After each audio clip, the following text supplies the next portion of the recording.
जय हिंद साथियों, welcome to self study classes with Sumit Jain YouTube channel में आप सभी का स्वागत है। दोस्तों, बाल विकास का हमारा निरंतर विस्तृत अध्ययन चल रहा है और बाल विकास में ये हमारा 5वां पार्ट है। ठीक है, इससे पहले 4 पार्ट अपलोड हो चुके हैं और प्लेलिस्ट भी बनी है, तो आप प्लेलिस्ट में जाकर देख सकते हैं। ठीक है, और दोस्तों जो भी साथी व्यवस्थित तैयारी करना चाहते हैं वो टेलीग्राम ग्रुप से जुड़ जाएं। टेलीग्राम ग्रुप से जुड़ने के लिए आपको टेलीग्राम ऐप डाउनलोड करना है और उसमें सर्च करना है IAS स्टडी ट्रैक और ज्वाइन हो जाना है। ठीक है, जहां पर आपको पूरी की पूरी वीडियो मटेरियल मिलता है, जहां पर पूरी की पूरी PDF मिलती हैं और भी स्टडी मटेरियल मिलता है, तो टेलीग्राम ग्रुप से अवश्य जुड़ना है। दोस्तों आज हम पढ़ने वाले हैं बाल्यावस्था में सामाजिक विकास। ठीक है, इसके जो आगे के पार्ट हैं 4 वो जरूर देखेंगे। ठीक है, बाल्यावस्था में सामाजिक विकास कैसे होता है। देखो, ये बाल्यावस्था आपकी, और इसमें हम सामाजिक विकास देखेंगे, किस प्रकार से सामाजिक विकास होता है बाल्यावस्था में। तो सबसे पहले देखेंगे सामाजिक गुणों का विकास हो रहा है ना। फिर उत्तरदायित्व, सहयोग, साहस, सहनशीलता, सद्भावना, आत्मनियंत्रण आदि का विकास हो रहा है। ये सामाजिक गुण है। उत्तरदायित्व, सहयोग, साहस, सहनशीलता, सद्भावना, आत्मनियंत्रण आदि का यहाँ पर विकास हो रहा है। ठीक है, फिर देखेंगे बहिर्मुखी प्रवृत्ति का विकास हो रहा है। बहिर्मुखी और अंतर्मुखी प्रवृत्ति होती है, तो बहिर्मुखी प्रवृत्ति का विकास, अपरिचितों संबंधी के समक्ष छाप छोड़ना चाहते हैं, है ना, बाल्यावस्था में। फिर देखेंगे यौन संबंधी गुणों का विकास हो रहा है। बालक खेलने कूदने, मारधाड़ करने, घूमने फिरने में भी रुचि लेते हैं। ठीक है, तो यहाँ पर यौन संबंधी गुणों का भी विकास हो रहा है। बालिका घरेलू कार्यों में भी रुचि लेते हैं। ठीक है, और वंचन का प्रभाव, यानी कि इसने प्यार से वंचित उदंड हो जाते हैं वंचित बच्चे, तो ये वंचन का भी प्रभाव होता है। सामाजिक स्वीकृति की चाह, यहाँ पर बाल्यावस्था में सामाजिक स्वीकृति की चाह होती है। लोगों ने मतलब सम्मान दें, उनका भी मतलब एक स्थान सुनिश्चित हो समाज में, ये सामाजिक स्वीकृति की चाह होती है। और यहाँ पर मित्र चयन के गुणों का विकास होता है ना। इसे भी वैसे भी आप समझते हैं कि बाल्यावस्था को समूह की अवस्था या टोली की अवस्था आपको पता होगा कहा जाता है। तो यहाँ पर मित्रों का चयन, गुणों का समूह विकास होता है। मित्रों की आदत, दृष्टिकोण, विचार आदि से प्रभावित होते हैं बाल्यावस्था में, है ना। और टोली अथवा समूह सदस्यता, बालक के उचित अनुचित कार्यों पर टोली का प्रभाव पड़ता है।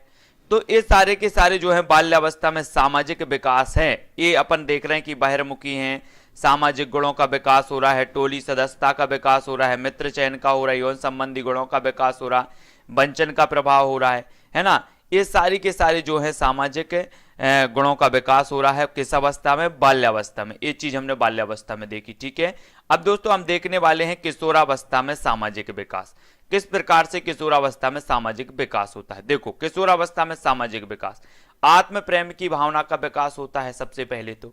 फिर समूह का निर्माण, मैत्री भावना का विकास, विषम लिंगीय मित्रता, समूहों के प्रति भक्ति, है ना, और विद्रोह की भावना भी होती है किशोरावस्था में। व्यवसाय चयन में रुचि, राजनीतिक दलों का भी प्रभाव आ जाता है। बहिर्मुखी प्रवृत्ति होती है। सामाजिक परिपक्वता की भावना का विकास होता है। सामाजिक गुणों का विकास होता है और आत्म प्रेम की भावना का विकास एक किस में होता है, किशोरावस्था में होता है। ठीक है, बाल्यावस्था और किशोरावस्था आपसे क्वेश्चन पूछा जाएगा, निम्न में से बताइए किशोरावस्था में किस सामाजिक गुण का विकास नहीं होता, है ना। तब आपको बताना होता है। सामाजिक विकास को प्रभावित करने वाले कारक देखो कौन कौन से ऐसे कारक हैं जो इस सामाजिक विकास को प्रभावित कर रहे हैं एक बालक के। तो राजनीतिक दल प्रभावित करते हैं, धार्मिक संस्थाएं प्रभावित करती हैं, रेडियो दूरदर्शन जैसे संचार माध्यम भी प्रभावित करते हैं। आपसे क्वेश्चन बनेगा, निम्न में से बताइए सामाजिक विकास को प्रभावित करने वाला कारक नहीं है किशोरावस्था में।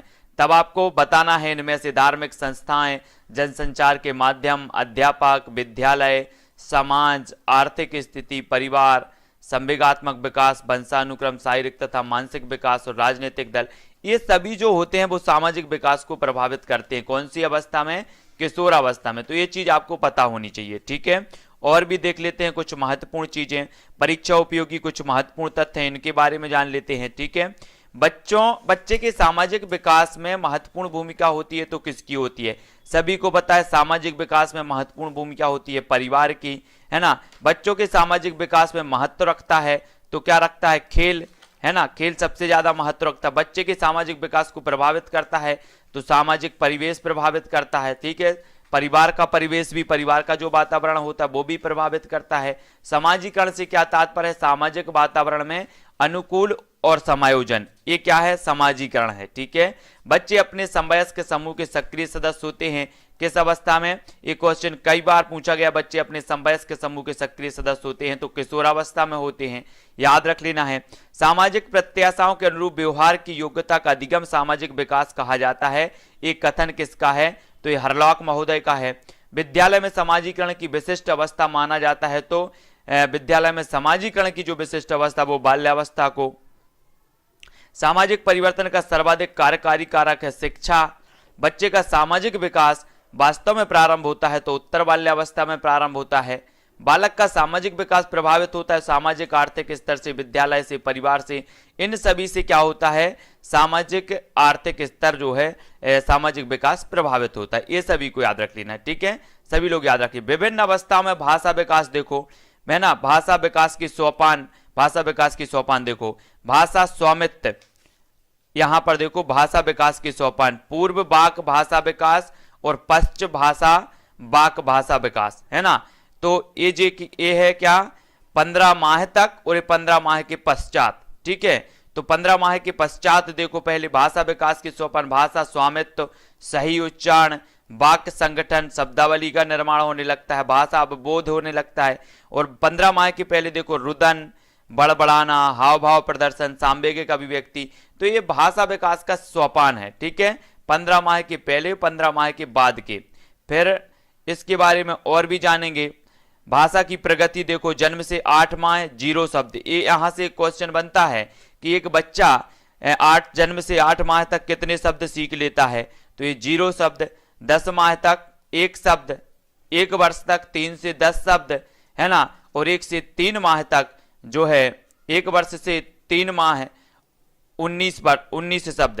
तो ये चीज याद रख लेना है। ये 3 वर्ष होगा, 3 वर्ष, है ना। 1 वर्ष यहां पर हो गया, 3 वर्ष, 1 वर्ष से 3 वर्ष, तो 19 शब्द। तो ये चीज आपको याद रख लेनी है। यहां पर भाषा की प्रगति दी है। ठीक है, और भी कुछ महत्वपूर्ण देख लेते हैं, जो महत्वपूर्ण फैक्ट हैं जो आपको जानना बहुत जरूरी है। ठीक है, इन फैक्टों के बारे में सभी लोग जानेंगे। 1 से 6 माह में, 1 वर्ष से 6 वर्ष तक जो है 22 से 30। यहां पर देखो 1 वर्ष 3 माह लिखा है। 1 वर्ष 3 माह मतलब 19 शब्द, है ना। 1 वर्ष 3 माह में 19 शब्द सीखता है, ये चीज याद रखो। 1 वर्ष 3 माह लिखा है वो, है ना। यहां पर देखो 3 वर्ष नहीं, 1 वर्ष 3 माह है। अब लिखा है 1 वर्ष 6 माह है, 22 से 30 शब्द, है ना। 1 वर्ष 9 माह में 118 शब्द। 2 वर्ष में 200 से 300। देखो ये एमपी टेट 2011 में पूछा गया है, सीजी टेट में भी पूछा गया है कि एक बच्चा 2 वर्ष में कितने शब्द सीख लेता है? तो 200 से 300 इतने शब्द सीख लेता है। तो ये जरूरी है, यहां से क्वेश्चन बनता ही है। 4 वर्ष में देखो, 4 वर्ष में 1550, 5 वर्ष में 20 से 72 शब्द सीख लेता, 2072, है ना। 6 वर्ष में 2562 शब्द सीख लेता है। तो ये चीज आपको याद होनी चाहिए कि कितने वर्ष में बालक कितने शब्द सीख लेता है। ठीक है, ये पूछे जाते हैं एग्जाम। भाषा विकास का क्रम देख लो। भाषा विकास के 5 प्रमुख क्रमों को निम्न प्रकार से लिखा जा सकता है। ध्वनियों की पहचान करना, सबसे पहले 5-6 माह की आयु में बच्चा ध्वनियों की पहचान करना सीख जाता है। ठीक है, ध्वनि उत्पन्न करना, 8 से 9 माह में एक बालक क्या करता है? ध्वनि उत्पन्न करना सीखता है। फिर शब्दों तथा वाक्यों की रचना करना 2 से 3 वर्ष में सीख जाता है, शब्दों और वाक्यों की रचना करना। ठीक है, लिखित भाषा का प्रयोग करना, 4 से 5 वर्ष की आयु में लिखित भाषा का प्रयोग करने लगता है। आपसे पूछा जाएगा एक बच्चा लिखित भाषा का प्रयोग कितने वर्ष की आयु में करने लगता? तो 4 से 5 वर्ष की। ठीक है, अनुप्रयोग में निपुणता लाना, ये 5 वर्ष की आयु में होने लगता है। तो ये सारी की सारी चीजें आपको याद रख लेनी है। सभी लोगों को वीडियो को लाइक जरूर करना है। महत्वपूर्ण तथ्य हैं, हाइडर नामक वैज्ञानिक ने अध्ययन करके निम्न परिणाम प्राप्त किए हैं कि बालिकाओं की भाषा का विकास बालकों की अपेक्षा तेजी से होता है। अपनी बात को ढंग से प्रस्तुत करने की क्षमता बालिकाओं में अधिक होती है। बालकों की अपेक्षा बालिकाओं के वाक्यों में शब्द संख्या अधिक होती है। भाषा विकास पर बच्चे के स्वास्थ्य, शारीरिक व मानसिक स्वास्थ्य, बुद्धि व वाणी दोष, सामाजिक आर्थिक स्तर आदि का प्रभाव होता है। तो ये चीज आपको याद रख लेनी है। अब यहां पर दोस्तों हम देखने वाले भाषा विकास को प्रभावित करने वाले कुछ कारक। तो भाषा विकास को प्रभावित करने वाले ये कारक हैं।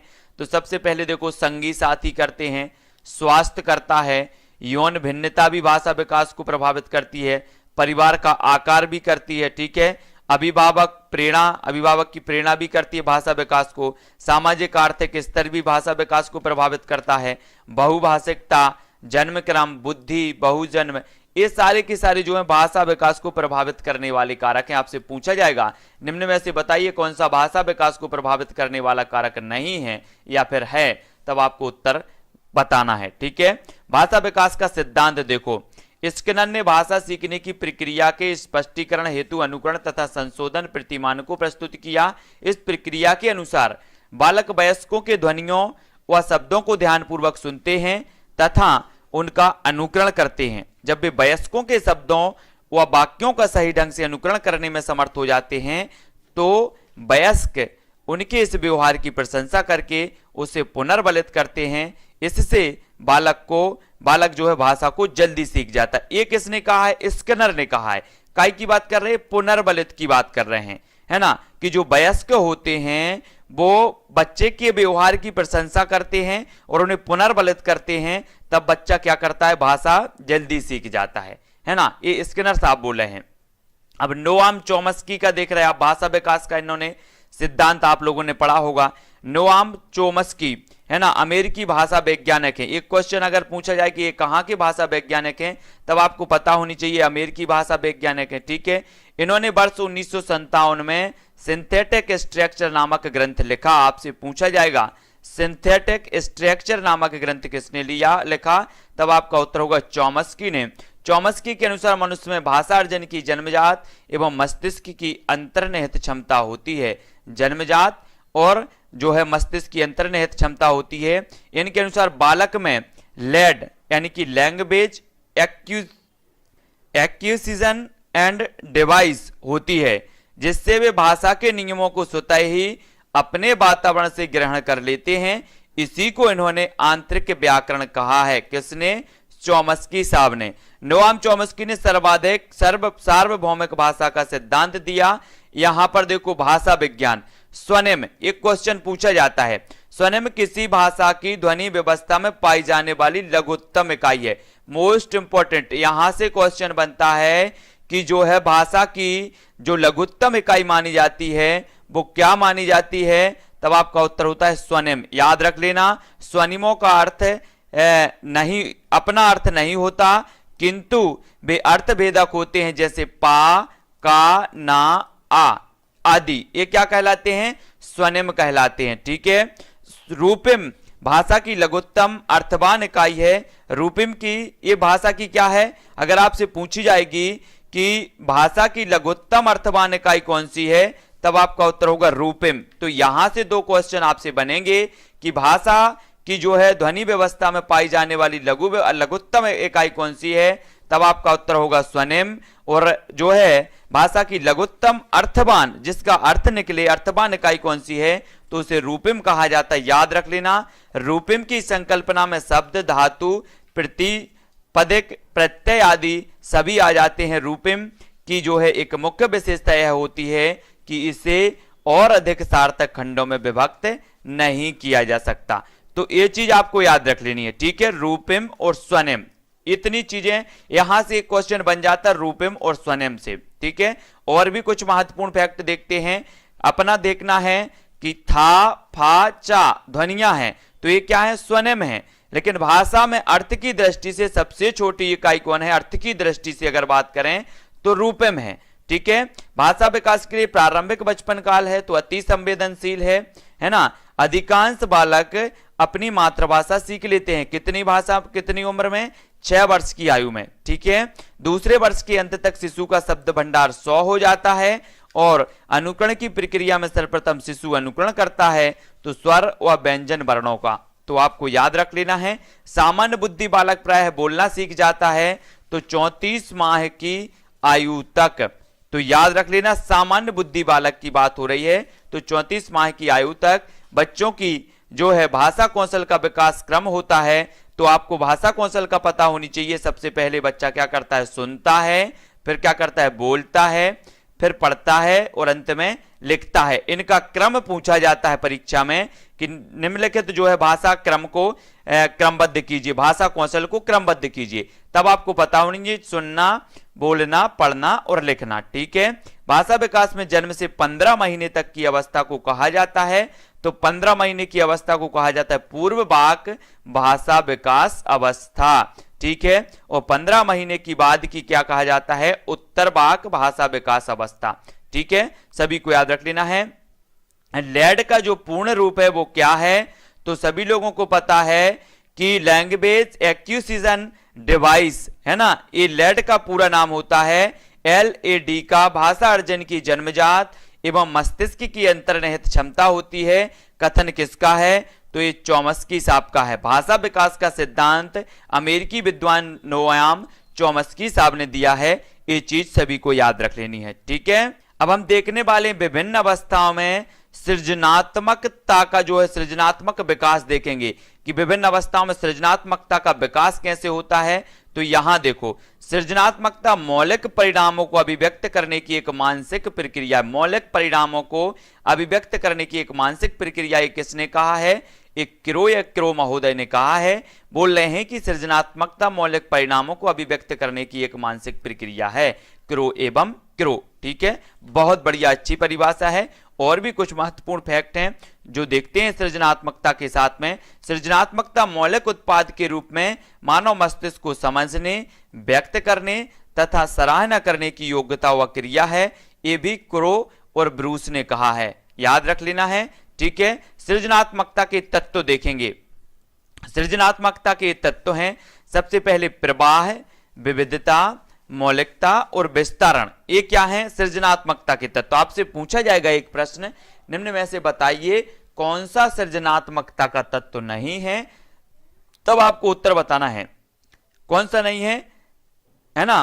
तो आपको याद रखना है प्रवाह, विविधता, मौलिकता और विस्तारण, ये सृजनात्मकता के तत्व माने जाते हैं। तो देखो, समस्याओं की पहचान, सृजनात्मकता की प्रक्रिया।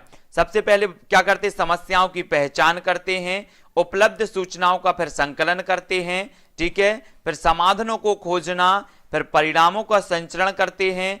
और सृजनात्मकता बालकों की विशेषताएं देखो, सृजनात्मक बालकों की विशेषताएं।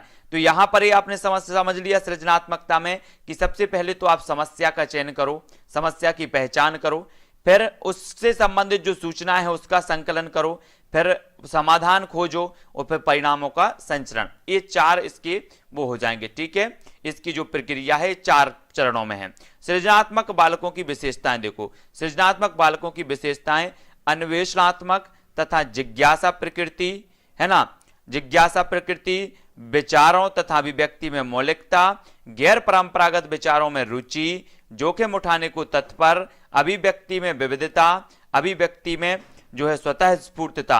अगर आपसे पूछा जाएगा कि सृजनात्मक बालक की कौन सी विशेषता नहीं है, तब आपको पता होनी चाहिए कि जो सृजनशील बालक होते हैं उनमें अन्वेषण तथा जिज्ञासा की प्रकृति होती है, विचारों तथा अभिव्यक्ति में मौलिकता होती है, गैर परंपरागत विचारों में रुचि होती है, जोखिम उठाने को तत्पर रहते हैं, अभिव्यक्ति में विविधता होती है, अभिव्यक्ति में स्वतः स्फूर्तता होती है, स्वतंत्र निर्णय क्षमता होती है, सृजन का गौरव है ना, विस्तारण क्षमता होती है, अभिव्यक्ति में प्रवाह होता है उनकी, और उच्च आकांक्षा स्तर होता है और दूर की दृष्टि होती है। ये सृजनात्मक बालक की प्रमुख विशेषताएं मानी जाती हैं। तब आपको याद रख लेना है, सृजनात्मकता से कुछ प्रश्न जरूर पूछ लिए जाते हैं। ठीक है, तो अब हमें देखना है सृजनात्मक परीक्षण है ना। सृजनात्मक परीक्षण देखो, एक मानकीकृत विदेशी परीक्षण और भारत में मानकीकृत परीक्षण है ना। तो मिनीसोटा सृजनात्मक चिंतन परीक्षण है, ये मानकीकृत विदेशी परीक्षण है। गिलफोर्ड का बहुविधि चिंतन परीक्षण है ना। और रिमोट एसोसिएशन परीक्षण है। बालक एवं कारगन का सृजनात्मक उपकरण, सृजनात्मक योग्यता का एसी परीक्षण, और टोरेंसन का जो है सृजनात्मक चिंतन परीक्षण। अगर आपसे पूछा जाएगा कि कौन सा मानकीकृत विदेशी परीक्षण है, तब आपको मिनीसोटा, गिलफोर्ड का है ना, रिमोट एसोसिएशन और बालक एवं कारगन का, और सृजनात्मक योग्यता का एसी परीक्षण, टोरेंसन का सृजनात्मक, ये सभी कौन है, मानकीकृत विदेशी परीक्षण है। भारत में देखो बाकर मेहंदी सृजनात्मक चिंतन परीक्षण हिंदी एवं अंग्रेजी में, पासी सृजनात्मक परीक्षण, शर्मा बहुविधि उत्पादन योग्यता परीक्षण और सक्सेना सृजनात्मक परीक्षण। ये क्या होते हैं? भारत में मानकीकृत परीक्षण होते हैं। ठीक है, ये सृजनात्मक परीक्षण के। अब कुछ महत्वपूर्ण प्रश्न आपको बतानी है जो आपके यहां से बनेंगे कि जब बच्चे तब सर्वाधिक सृजनशील होते हैं जब वे किसी गतिविधि में भाग लेते हैं तो अपनी रुचि से, है ना, जब बच्चा अपनी रुचि से किसी गतिविधि में भाग लेगा तो ज्यादा सृजनशील होगा। ये चीज आपको याद रखिए। सृजनात्मकता से संबंधित चिंतन कौन सा है? तो अपसारी चिंतन है, मोस्ट इंपोर्टेंट है। आपसे पूछा जाएगा सृजनात्मकता से संबंधित चिंतन कौन सा है, तब आपको पता होनी चाहिए कि सृजनात्मकता से संबंधित जो चिंतन है वो अपसारी चिंतन है। यह आवश्यक नहीं कि उच्च बुद्धि लब्धि वाले बच्चे में भी उच्च होगा क्या सृजनात्मकता, ये बिल्कुल आवश्यक नहीं है। बुद्धि और सृजनात्मकता में सहसंबंध होता है तो धनात्मक सहसंबंध होता है ना, बुद्धि और सृजनात्मकता में। सृजनात्मकता मौलिक परिणामों को अभिव्यक्त करने की मानसिक प्रक्रिया है, ये किसने कहा? क्रो एवं क्रो ने कहा है। सृजनशील बालक होते हैं तो जिज्ञासु होते हैं, साहसी होते हैं, बहिर्मुखी होते हैं, महत्वाकांक्षी होते हैं। तो इस सृजनशील बालक के बारे में आपको पता चल गया, है ना। सृजनशील मानव मस्तिष्क द्वारा संबंधों को रूपांतरित करके नई विषय वस्तु का रचनात्मक सृजन कर नए अंतः संबंधों का विकास करने की शक्ति का पर्याय है। ये किसने कहा है? ये स्किनर ने कहा है। एमपी टेट 2011 में ये पूछा गया है, तो सभी को याद रख लेना। ठीक है, सृजनशीलता मानव मस्तिष्क द्वारा संबंधों को रूपांतरित करके नई विषय वस्तु का रचनात्मक सृजन कर नए अंतः संबंधों का विकास करने की शक्ति का पर्याय है। ये जो कथन है वो स्किनर का है। ठीक है, सभी को याद रख लेना है। दोस्तों यहां पर हमने बहुत सारी चीजें पढ़ी। अब जो हमें पढ़ना है वो क्या पढ़ना है?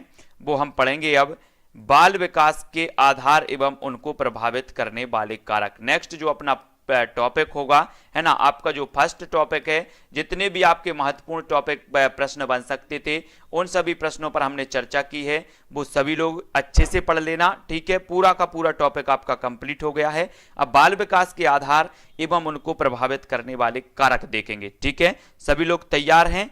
अगले जो हमारा वीडियो आएगा प्रश्न अपना जो पार्ट नंबर 6, उसमें हम जो है अपना दूसरा टॉपिक क्लियर करेंगे। आज अपने 5 टॉपिक के माध्यम से अपना पहला टॉपिक बाल विकास की अवधारणा एवं अधिगम से संबंध वो पूरा हुआ, जिसमें हमने पूरी की पूरी बाल अवस्थाओं में, है ना, बाल विकास को समझा कि किस प्रकार से बाल विकास की अवधारणा है अन्य अवस्थाओं में और उसमें अधिगम का विकास कैसे कैसे होता है। वो सारी चीजें बालक की हर अवस्था में, शैशवावस्था, बाल्यावस्था और किशोरावस्था, इन सभी अवस्थाओं में अपन ने अलग अलग जो है देखा, महत्वपूर्ण बिंदुओं पर देखा। जो भी साथी पिछले के 4 पार्ट या इसके पहले के जो पार्ट नहीं देखे हैं वो जरूर देखें। वीडियो को सभी लोग लाइक जरूर करें दोस्तों, अपने मित्रों तक जरूर शेयर करें।